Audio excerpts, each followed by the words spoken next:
Hello students, मेरा नाम अभिषेक और आपका हमारे YouTube channel GDP mathematics classes में स्वागत है। तो स्टूडेंट, आज हम लोग सीएमआई 2022 में पूछे गए क्वेश्चन का डिस्कस करेंगे जो पार्ट बी में पूछा गया था और क्वेश्चन नंबर 12 है। स्टूडेंट, ये रियल एनालिसिस के टॉपिक का क्वेश्चन है। तो देखिए क्वेश्चन क्या कर रहा है, consider the function S of A defined by the limit below S of A equal to limit N tends to infinity 1 power A plus 2 power A plus 3 power A plus dot dot dot N power A divided upon N plus one के power A minus one bracket में N A plus one plus N A plus two plus dot dot dot N A plus N find the sum of all values A such that S of A equal to 1/60। ठीक है, तो student इस पूरे question का मतलब ये है कि एस ऑफ ए हमारा कोई फंक्शन है, ठीक है, और उस फंक्शन को यहां पर इस तरह से डिफाइंड कर दिया गया है। तो अब बताइए कि जिस वैल्यू ए के लिए ये 1/16 पे कन्वर्ज होता है, तो ऐसे कितने ए के वैल्यू होंगे और उनका सम क्या होगा, ये हमको स्टूडेंट चेक करके बताना है। ठीक है, तो मतलब कहने का मतलब ये है कि ए का जितना भी वैल्यू निकल रहा है उसका आप सम कर दीजिए और उसका फाइनल आंसर आपको बताना है कि उसका सम ऑफ ऑल वैल्यूज ए। ठीक है, यही स्टूडेंट हमको चेक करके बताना है। तो अब हम लोग सॉल्यूशन कैसे करते हैं इसको देखिए। तो स्टूडेंट यहां पर जो ये वाला पार्ट है एस ऑफ ए, इस वाले पार्ट को स्टूडेंट हम ए एन मान ले रहे हैं। ठीक है, लेट ए एन हमारा क्या दिया है, 1 के पावर ए प्लस 2 के पावर ए प्लस 3 के power A plus dot dot dot N के power A divided upon N plus 1 के power A minus one bracket में एन ए प्लस वन, ठीक है, plus N A plus two plus dot dot dot N A plus N. ठीक है, ये हमको दिया गया है। ठीक, अब यहां पर स्टूडेंट अब हम लोग क्या करेंगे कि जो डिनोमिनेटर में इसमें से हम लोग एन कॉमन ले रहे हैं। ठीक है, तो ऊपर क्या हो जाएगा, 1a plus 2a plus 3a plus dot dot dot N के पावर ए डिवाइडेड अपॉन, इसमें से अगर आप एन कॉमन लेंगे तो ये N A minus one bracket में 1 प्लस 1/n के power a minus one into, student अगर इस वाले पोर्शन में से N A plus one plus N A plus two में से भी आप n कॉमन ले लेते हैं तो फिर ये बन जाएगा a प्लस 1/n, ठीक है, plus a plus 2/n plus dot dot dot और इसको लास्ट में स्टूडेंट a प्लस n/n। ठीक है, ये बनेगा।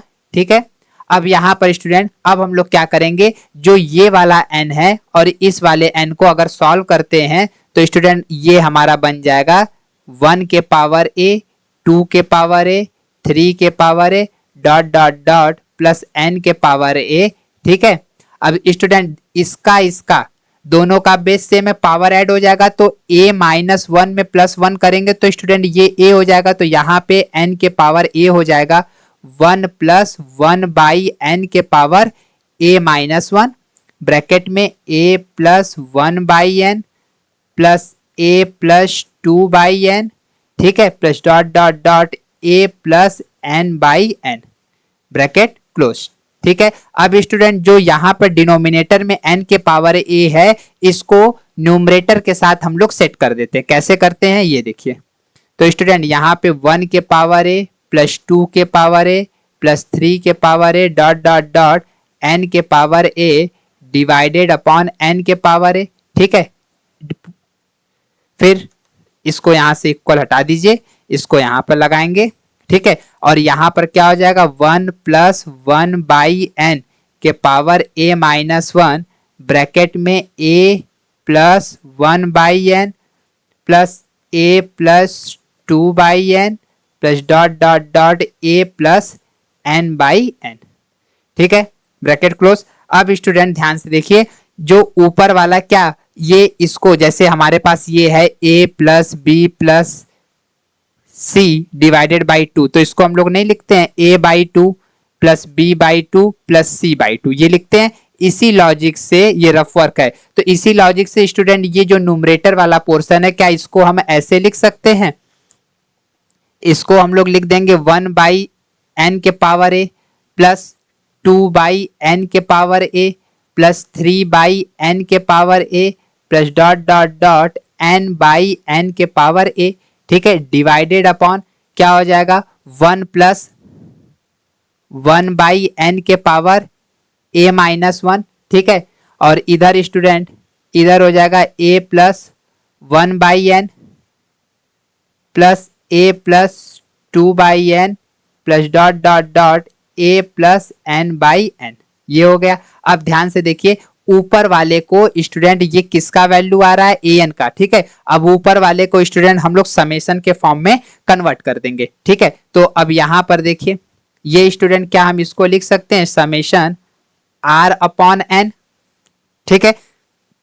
पावर क्या है a, r का वैल्यू स्टूडेंट हम कहां से 1 2 3 से लेकर n तक, तो r equal to 1 to n divided upon नीचे क्या हो जाएगा 1+1/n के पावर a-1, इसको समेशन के फॉर्म में a+r/n लिखेंगे। r का वैल्यू 1 2 से लेकर n तक। बताइए यहां पर कोई आपको प्रॉब्लम? an हमारा स्टूडेंट ये निकल गया। अब याद करिए कि an को हम लोग लॉग के फॉर्म में जब स्टूडेंट हम लोग कन्वर्ट करते हैं तो उसके लिए हमको 1/n का रिक्वायरमेंट होता है, ठीक है। वो कैसे देखिए यहां पे नोट करके लिख दे रहे हैं, limit n tends to infinitive 1/n summation r equal to 1 to n, और यहाँ पे f r/n का कोई फंक्शन होता है तो स्टूडेंट इसको हम लोग इंटीग्रेशन में कन्वर्ट कर देते हैं। तो इसमें वेयर यहां पर लिख दे रहे हैं वेयर 1/n स्टूडेंट हमारा d ऑफ x में कन्वर्ट हो जाता है। किसमें?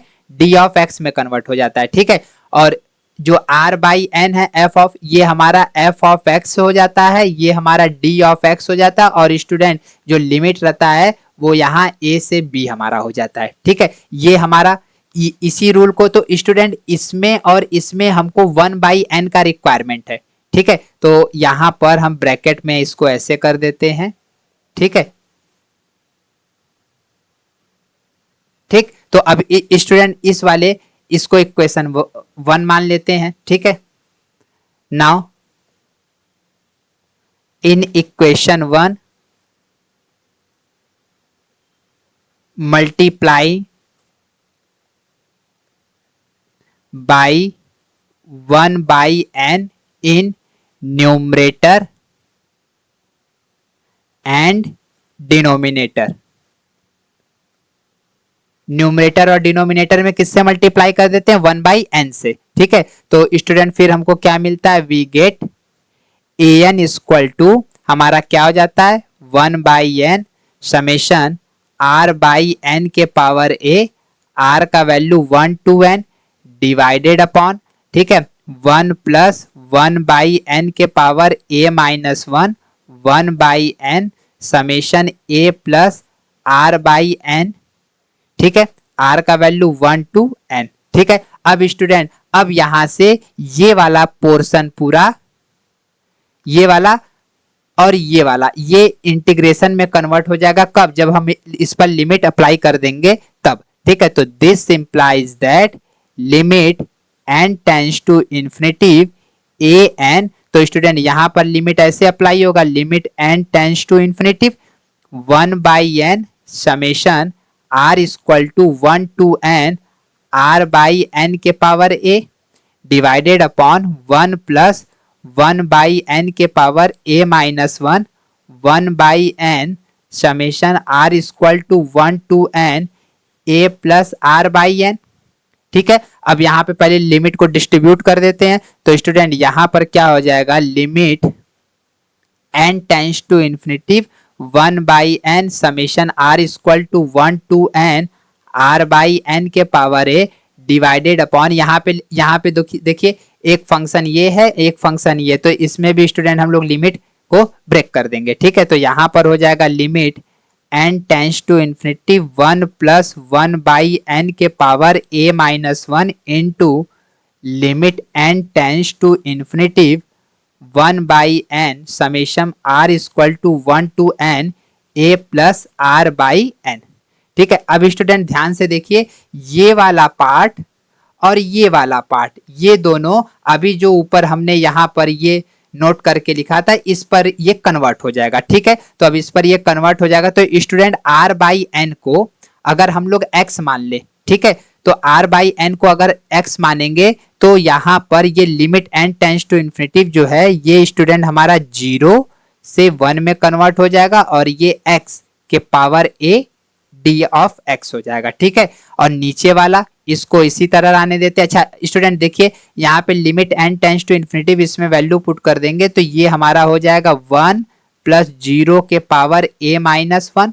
ठीक है, और मल्टीप्लाई अगर स्टूडेंट इसमें हम लोग इंटीग्रेशन में कन्वर्ट करेंगे तो ये हमारा हो जाएगा इंटीग्रेशन 0 to 1 और यहाँ पर हो जाएगा a plus X D x. ठीक है, यहाँ तक क्लियर। अब देखिए अच्छा इसमें अगर आपको स्टूडेंट एक ये प्रॉब्लम है तो हम इसको यहाँ पर सॉल्व कर दे रहे हैं। देखिए अब यहाँ पे नोट करके लिख रहे हैं। ठीक है, लेट r बाई एन को हमने क्या मान लिया, x मान लिया। ठीक है, तो समेशन में r का वैल्यू एक बार 1 पुट करना है और एक बार n पुट करना है। ठीक है, if r equal to 1 then 1 by n equal to x और दोनों साइड लिमिट ले लीजिए तो limit n tends to infinity पर 1 बाई एन का वैल्यू x के बराबर। ठीक है, अब स्टूडेंट यहाँ पर limit n tends to infinity put करेंगे तो दिस इंप्लाइज दैट x का वैल्यू क्या आ गया 0। तो इसलिए स्टूडेंट इंटीग्रेशन का लोअर लिमिट हमारा क्या हो जा रहा है 0 हो जा रहा है। इसी तरह जब r का वैल्यू आप n ले लेंगे तो देन यहाँ पर r बाई r की जगह कितना पुट करेंगे n by n equal to x, ये कट जाएगा। अब लिमिट आप ले लीजिए limit n tends to infinity 1 equal to x तो दिस इंप्लाइज दैट x का वैल्यू कितना हो जाएगा 1। इसीलिए स्टूडेंट इसका अपर लिमिट कितना हो जा रहा है 1 हो जा रहा है। ठीक है, अब ये पार्ट क्लियर हो गया। अब यहाँ पर इसको हम लोग मल्टीप्लीकेशन करके ये 1 प्लस 0 1 के पावर कुछ भी हो ये इसका आंसर 1 होता है। तो इसका मतलब स्टूडेंट ये हो गया कि जो limit n tends to infinity पर a ऑफ n का वैल्यू आ रहा है वो इंटीग्रेशन 0 to 1 x के power a dx divided upon integration 0 to 1 a plus X D of X आ रही है। और इसका वैल्यू स्टूडेंट अब क्वेश्चन में देखिए इसको s ऑफ a से मेंशन किया गया है। ठीक है, तो अब इसका इंटीग्रेशन कर देते हैं। तो इसका स्टूडेंट इंटीग्रेशन करेंगे तो x a plus 1 divided upon a plus 1। ठीक है, अपर लिमिट 1 है लोअर लिमिट 0 डिवाइडेड अपॉन इसका इंटीग्रेशन अगर हम करते हैं तो ये हो जाएगा ax एक्स स्क्वायर बाई 2। ठीक है, ये 0 ये 1। जब स्टूडेंट हमने ये लिमिट को सॉल्व कर लिया है तो क्वेश्चन में देखिए क्वेश्चन में s ऑफ a का वैल्यू दिया है वो बता रहे हैं कि कहां पर कन्वर्ज कर रहा है। तो कहां पर कन्वर्ज कर रहा है 1 अपॉन 16 पर। ठीक है, तो यहां पर आइए तो यहां पर स्टूडेंट इधर वाले का वैल्यू हो जाएगा 1 अपॉन 16। ठीक है, अब इसको हम लोग सॉल्व कर लेते हैं। तो अपर लिमिट जब 1 पुट करेंगे तो ये 1 अपॉन a प्लस 1 माइनस 0 ये आ जाएगा डिवाइडेड अपॉन नीचे जब 1 पुट करेंगे तो ये स्टूडेंट हो जाएगा क्या a प्लस 1 बाई 2 और जब 0 पुट करेंगे तो ये हमारा पूरा 0 हो जाएगा। ठीक है, अब इसको हम लोग सॉल्व कर लेते हैं। तो यहाँ पर हमको क्या मिला 1 upon 16 divided upon 1 upon a plus 1 और इधर आ गया a प्लस 1 बाई 2। ठीक है, अभी इसका क्रॉस मल्टीप्लीकेशन कर लेते हैं a plus 1 by 2 equal to इसको इधर भेज दिए तो ये हमारा हो जाएगा 16 इंटू 1 अपॉन a प्लस 1। ठीक है, अब इसको सॉल्व कर लेते तो स्टूडेंट ये हमारा हो जाएगा 2a plus 1 by 2 equal to 16 upon a plus 1। ठीक, तो इधर क्वाड्रेटिक इक्वेशन लग रहा है बनेगा 2a plus 1 into a plus 1 बराबर इसको इधर मल्टीप्लाई कर देंगे तो 120। तो इसका मल्टीप्लिकेशन कर देते हैं 2a square plus 2a plus a और प्लस 1। अच्छा ये प्लस में इसको इधर ट्रांसफर कर देना क्योंकि ये क्वाड्रेटिक इक्वेशन बन रहा है। तो स्टूडेंट ये आ जाएगा 2a square plus 3a minus 119 equal to 0। अब इसको सॉल्व करने पर स्टूडेंट हमको यहाँ से a का वैल्यू फाइंड आउट होगा। तो देखिए 119 का फैक्टर क्या होता है 17 7 जा और आगे यहाँ पर क्या लिखा है 2। तो ठीक 2 इंटू 119 का फैक्टर हो जाएगा 2 इंटू 7 इंटू 17। तो देखिए, तो स्टूडेंट 17 में से 14 सब्ट्रैक्ट करेंगे 3, ठीक है, तो ये देखिए ये 3 मिल गया, तो ये मेरा बन जाएगा 2a square plus 17a minus 14a minus 119 equal to 0। इसमें से बस a कॉमन हो रहा है, तो यहाँ पर हो जाएगा 2a प्लस 17, और स्टूडेंट इसमें से बस आपको 7 कॉमन मिलेगा -7, तो ये हो जाएगा 2a प्लस 17 इक्वल टू 0, ठीक है। तो यहाँ से स्टूडेंट एक आ गया 2a प्लस 17, और यहाँ से आ गया a माइनस 7 इक्वल टू 0, ठीक है। तो this implies that 2a plus 17 equal to 0 and a minus 7 equal to 0। तो दिस इंप्लाइज दैट a का वैल्यू -17/2, और स्टूडेंट a का वैल्यू हमारा क्या आ गया, 7 आ गया। अब इसका सम निकालना है, sum of all values of a तो a के कितने दो वैल्यू आए, एक आया -17/2 और एक आया 7, तो इसका आ गया -17 प्लस एलसीएम लेकर सॉल्व करेंगे 14/2, ठीक है। तो स्टूडेंट इसका आंसर आ गया -3/2, ठीक है। तो स्टूडेंट इस क्वेश्चन का आंसर कितना हो जाएगा, -3/2। आइए यहाँ पर जो स्टूडेंट यहाँ पे सम ऑफ द वैल्यू से इस क्वेश्चन का आंसर कितना आ रहा है, -3/2, ठीक है। तो स्टूडेंट अगर आपको हमारे वीडियो का सॉल्यूशन अच्छा लगा तो प्लीज आप अपने दोस्तों को शेयर करिएगा, और आप अगर हमारे टेलीग्राम चैनल से ज्वाइन होना चाहते हैं तो हमने चैनल के डिस्क्रिप्शन में लिंक दे दिया है, आप वहां से ज्वाइन हो सकते हैं। Thank you student for watching my video.